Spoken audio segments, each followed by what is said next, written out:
প্রকৃত ইমানদার যারা হয়ে যাবে, প্রকৃত মুমিন মুমিনার কাতারে যারা শামিল হয়ে যাবে, এরা হাসি মুখে ফাঁসির মঞ্চে জীবন দিতে জানে, রক্ত দিতে জানে, মাসের পর মাস, বছরের পর বছর কারাবরণ করতে জানে, সস্তা ঈমান বিক্রি করতে জানে না।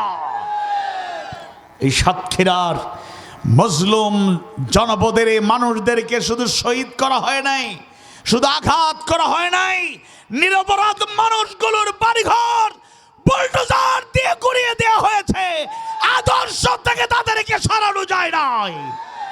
অনেক লোকেরা যারা নিজের বাসা বাড়িতে থাকতে পারে নাই, পরিবারের সাথে সময় কাটাতে পারে নাই, নিজের আপন ভূমিতে থাকতে পারে নাই, 15.5 বছর 16 বছর বাহিরে বাহিরে হিজরত করে সময় পার করেছে, কিন্তু একটা কথা পরিষ্কার, প্রকৃত দিনের সহযাত্রী যারা হয়ে যায়, এদের জীবন কেড়ে নেওয়া যায়, তাদের ঈমানকে কখনোই কেড়ে নেওয়া যায় না। ঈমানের পথে অবিচল থেকে আমার মরণ যেন হয়, ঈমানের পথে অবিচল থেকে আমার মরণ যেন হয়। তোমারই কাছে মিনতি আমার, তোমারই কাছে মিনতি আমার, মহা মহিম দয়াময়, ঈমানের পথে অবিচল থেকে আমার মরণ যেন হয়। প্রতিদিন মিথ্যের মুখোমুখি হই, বেদিন ফাঁসে কেরা করে হই জয়, আজাজিলে সে গুমরাহি সরগানে করে তোলে মোহময়। ঈমানের পথে অবিচল থেকে আমার মরণ যেন হয়। আধারের দুর্গম আঁকাবাঁকা পথ, ভ্রান্তিতে পূর্ণ যত মতামত, কখনো হঠাৎ নফসের তাড়নায় লাগে সুন্দর মনোময়। ঈমানের পথে অবিচল থেকে আমার মরণ যেন হয়। প্রতিক্ষণ সত্যের অবিনাশী ডাক, অবিরাম মনটাকে ছুঁয়ে ছুঁয়ে যাক, ধুয়ে মুছে দিয়ে পাপ কালেমা, স্বপ্ন জাগাও মধুময়।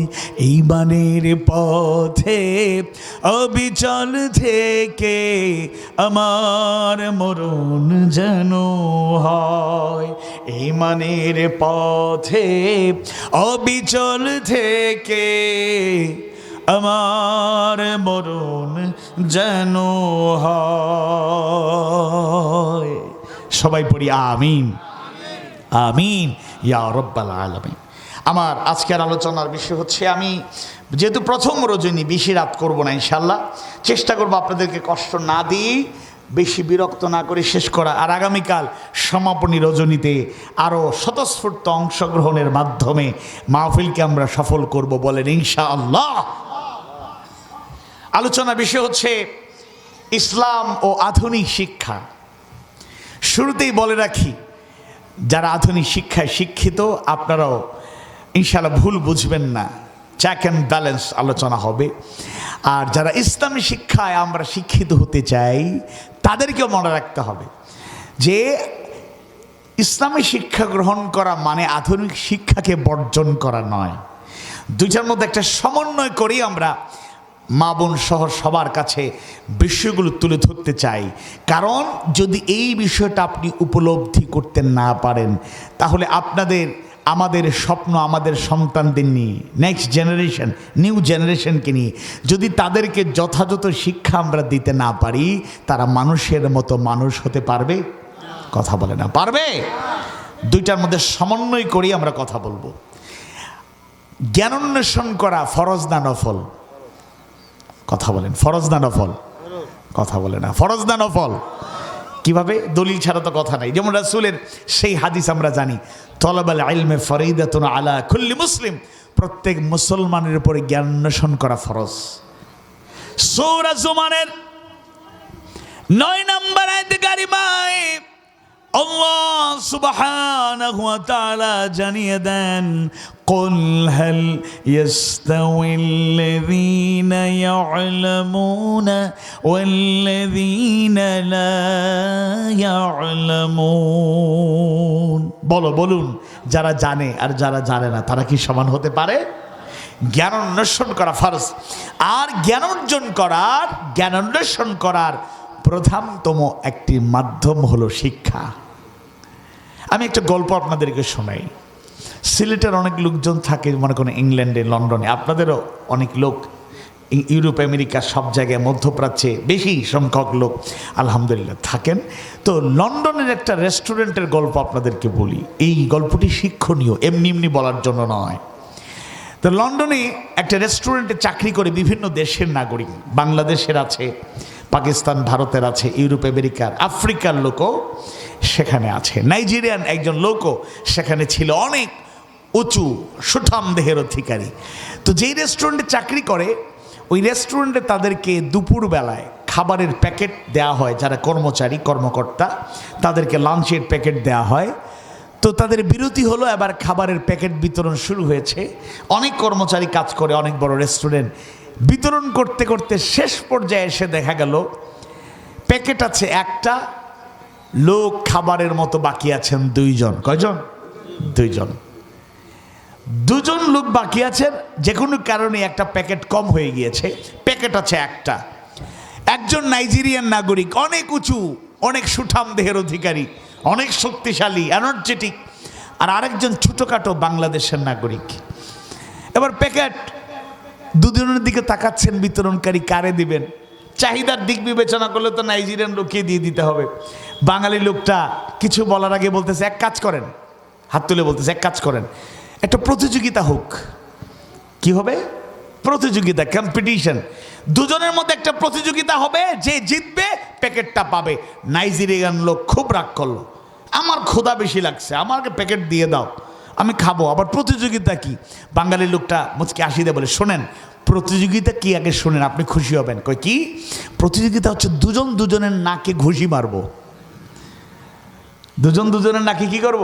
ঘুষি মারবো। যে বিজয়ী হতে পারবো সে প্যাকেট পাবে। এবার নাইজেরিয়ান লোক হাসতেছে, কয় রে বেচারা, এক ঘুষি মারলে বাঁচবে কিনা কোনো ঠিক নাই, সে আমারে বলে ঘুষি মারার প্রতিযোগিতা। এই প্রতিযোগিতা, তাইলে রেডি, আমিও রেডি আছি। এবার বাংলাদেশের অন্যান্য নাগরিকরা অবাক হয়ে গেল, কিরে এই লোকটা মরার জন্য প্রস্তুত হয়ে গেছে। এই নাইজেরিয়ান লোক যদি ঘুষি মারে তো বাঁচবে না, এত শক্তিশালী লোক, একটা সামান্য লাঞ্চের প্যাকেটের জন্য, সামান্য খাবারের জন্য জীবন দিয়ে দিবা? অনেকে কাছাকাছি গায়ে প্রতিযোগিতার দরকার নেই, প্যাকেট দিয়ে দাও। কুজান না, প্রতিযোগিতা হবে। সে নাছরবান্দা, প্রতিযোগিতা হবে। এবার দর্শকরা রেডি, বিচারক নির্ধারণ করা হলো, দুজন সামনাসামনি দাঁড়ালো। বিচারক বললেন, কে আগে ঘুষি মারবেন? নাইজেরিয়ার লোক কয়, বাংলাদেশের নাগরিক, তুমি মারো, কারণ তোমার ঘুষি আমার কিছুই করবে না, পাত্তাই দিচ্ছে না আর কি, এরকম একটা অ্যাটিটিউড। তো এবার বিচারক বলতেছে, তাইলে বাংলাদেশের নাগরিক আগে ঘুষি মারবে। নাইজেরিয়ান নাগরিক সোজা হয়ে দাঁড়াইছে। রেডি বলার সাথে সাথেই সে হাত গোটাইছে মোটামুটি, আজকে খবর আছে। 1 বলার সাথে সাথেই সে হাত রেডি করলো। 2 বলার সাথে সাথেই এবার পুরাই এখন শুধু অ্যাকশনে চলে যাবে। 3 বলার সাথে সাথেই সে উকি দিয়ে জীবনের যত শক্তি আছে সব শক্তি একত্রিত করে নাইজেরিয়ান নাগরিকের নাকের ডগায় এক ঘুষি মারছে। তার চেহারা দেখে মনে হচ্ছে নাইজেরিয়ান নাগরিক শেষ। ঘুষি খাওয়ার পরে সামান্য 1/2 ইঞ্চি নাক একটু দূরে গেছে, আবার জায়গায় চলে আসছে। নাইজেরিয়ান নাগরিকের কিছুই হয় না। এবার ঘুষি মারবে কে? নাইজেরিয়ান নাগরিক। আর খাবে কে? বাংলাদেশের নাগরিক। বাংলাদেশের নাগরিক কানাকানি করতেছে, আহারে বেচারা একটা লাঞ্চের প্যাকেটের জন্য জীবনটা বিসর্জন দিতে গেছে। এত বড় বোকা বাংলাদেশের মানুষ হয় আমাদের জানা ছিল না। এর বাড়ি যে কোথায়, কি যে চিন্তা করলো, পাগলামি চিন্তা। রেডি বলার সাথে সাথে সবাই নীরব হয়ে গেছে। ওয়ান বলার সাথে সাথে দর্শক অনেকে বসা ছিল দাঁড়ায় গেছে। টু বলার সাথে সাথে চোখ বন্ধ করে দিচ্ছে, আরে এই দৃশ্য দেখতে পারবো না। এই মুহূর্তে আমার বাংলাদেশের একটা নাগরিক মারা যাবে, হসপিটালে যাবে। টু বলার পরে চোখ বন্ধ করছে, ঠিক ওই মুহূর্তে বাংলাদেশের নাগরিক স্টপ নাও প্লিজ, এখন থামো থামো। নাইজেরিয়ান নাগরিককে জিজ্ঞেস করতেছে, তুমি ঘুষি মারবা কেন? লাঞ্চের প্যাকেটের জন্য। লাঞ্চের প্যাকেট নিয়ে যাও, ঘুষি মারা লাগবে না। এবার প্যাকেট নিয়ে নাইজেরিয়ার লোক খাওয়া শুরু করে দিয়েছে, চিন্তা করতেছে না। এর বাংলাদেশের নাগরিকরা সবাই এরা ঘেরাও করছে, আরে প্যাকেটটা যখন দিয়েই দিলা তাহলে আগে দিতে পারতো, উদারতার পরিচয় দিতে পারতো। আমরা বাংলাদেশের নাগরিক, আমরা ছোট হতে পারি কিন্তু আমাদের হৃদয় অনেক প্রশস্ত, আমরা অনেক বড় হৃদয়ের অধিকারী, আগে দিতে পারতা। এই প্রতিযোগিতার খেলা করার অভিনয়ের দরকার কি ছিল? এটাই দরকার ছিল। কেন? এবার মুচকি হাসি, সবাই শুনতে চায় কেন। ও তো খাচ্ছে আর সে সবাইকে নিয়ে মজা করতেছে। দেখো একটা লাঞ্চের প্যাকেট না হইলেও আমি যদি অন্য জায়গা থেকে খাই তেমন টাকা খরচ হবে না, আর কোম্পানি বা রেস্টুরেন্টের মালিক এমনি আমাকে ব্যবস্থা করে দেবে। কিন্তু প্রতিযোগিতা করলাম কেন? এটা আমার পরিকল্পিত। কি পরিকল্পিত? রেস্টুরেন্টে ঢুকার পথে এই লোকটার ভয়ে কেউ কথা বলে না, মানে যেদিকে চায় সবাই ভয় পায়, বাপরে বাপ এই লোক মারলে তো অবস্থা খারাপ। তার আতঙ্কে সবাই ভীত সন্ত্রস্ত। আমি আসার পরে চাকরি নেওয়ার পর থেকে মনে মনে এর দাপট দেখে, ক্ষমতা দেখে, শক্তির বড়াই দেখে আমি মনে মনে নিয়ত করছিলাম, যদি কোনোদিন আল্লাহ আমার সুযোগ দেয়, তোর নাকের ডগায় একটা ঘুষি বসাইতে পারলে জীবন সার্থক। তাই আজকে একটা চান্স পেয়ে গেলাম। চান্স পেয়ে আমার ঘুষি তার কিছুই হয় নাই, এটা ঠিক, কিন্তু আমার মনের তৃপ্তি, আমার পরিকল্পনা বাস্তবায়ন হয়ে গিয়েছে। আমি আপনাদের কাছে জানতে চাই, এখানে কি শক্তি ও দেহের শক্তি বিজয়ী হলো না বুদ্ধির শক্তি বিজয়ী হলো? কথা বলে না, শক্তি না বুদ্ধি? এখন ইন্টেলেকচুয়ালিটির যুগ। এর মানে আমরা বুদ্ধি খাটিয়ে কাউকে মারবো এই শিক্ষা আমি দিচ্ছি না, কিন্তু বোঝাতে চাচ্ছি শুধু শরীর